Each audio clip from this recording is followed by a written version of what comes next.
Well, it appears that they've successfully placed it in orbit. And this morning, North Korea claimed that it's already obtained imagery of Guam and a U.S. military base in Guam.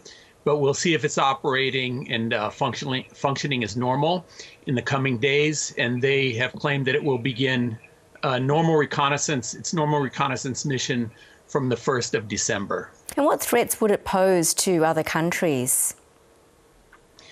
Well, I think North Korea has been developing a number of strike capabilities over the past few years. They've been conducting a large number of missile tests, rockets and artillery and so forth.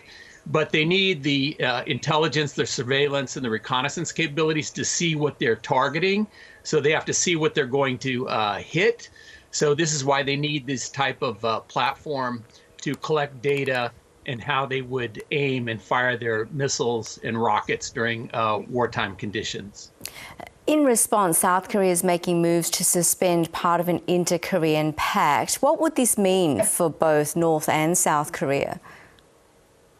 Well, in September 2018, when former President Moon visited Pyongyang, the two defense ministers signed was called the CMA, or Comprehensive Military Agreement. It included a number of confidence-building measures, including tearing down guard posts, removing landmines, and in particular, it provided or established a no-fly zone, a buffer zone on both sides of the DMZ, and prohibited live-fire exercises in that area. So South Korea says it will no longer recognize that part and will begin conducting reconnaissance flights and aircraft missions closer to the demilitarized zone. But the agreement had come under growing scrutiny and was facing calls to be scrapped?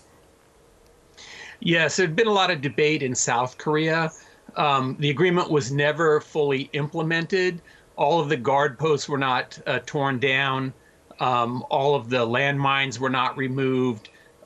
North Korea had violated the agreement by flying unmanned aerial vehicles across the DMZ. And so it was never fully implemented. North Korea had also promised to tear down its Space Launch Center, which I think was an empty promise, but it was conditioned on U.S. movement, which basically meant terminating the bilateral security alliance, withdrawing U.S. troops from the region and so forth.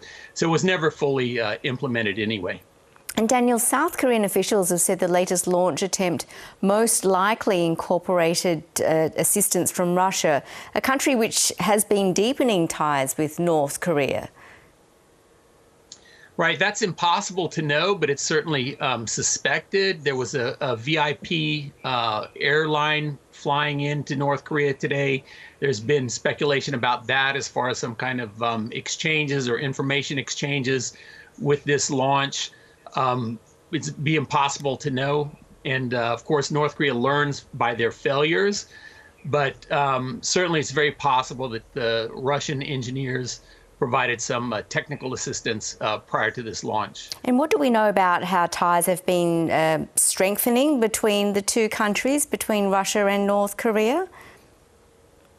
Well, North Korea has been providing conventional weapons, conventional arms, rockets, artillery shells for Russia's aggression in Ukraine. And there had been promises for Russia to provide assistance. There's been talk of economic cooperation, possible North Korean laborers working in the Russian Far East. But of course, the two sides are not transparent about this. North Korea has a long wish list for nuclear technology, submarine technology, UAV technology, space technology, but we're not sure exactly what the Russians will be providing. And if that cooperation, if it is established, it will be sustained and deepened going forward.